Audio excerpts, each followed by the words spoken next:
ఖమ్మం, భద్రాద్రి కొత్తగూడెం జిల్లాలో ఉన్న నిరుద్యోగులకు ప్రైవేట్ రంగంలో అవకాశాలు కల్పించడానికి integrated tribal development agency job mela నిర్వహిస్తోంది. ఫిబ్రవరి 12న భద్రాచలంలో జరిగే జాబ్ మేళాను సద్వినియోగం చేసుకోవాలని ITDA project officer B Rahul ఒక ప్రకటనలో తెలిపారు. ఈ జాబ్ మేళాలో med plus, Navata road transport, Shriram life insurance కంపెనీలు, ఐటీసీ ప్రథమ సంస్థలు పాల్గొంటున్నాయి. నిరుద్యోగ గిరిజన యువతకు 2 నెలల ఉచిత భోజనం, వసతిని అందించే శిక్షణతో పాటు స్వయం ఉపాధి అవకాశాలను కల్పిస్తాయి.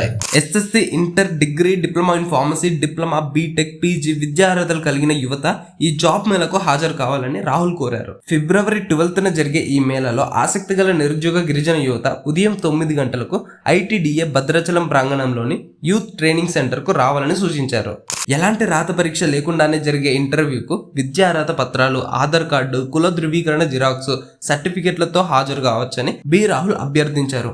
మీలో ఎంతమంది ఈ అవకాశాన్ని సద్వినియోగం చేసుకుంటారో కమెంట్ చేసి చెప్పండి. And do like, share and follow plus TV.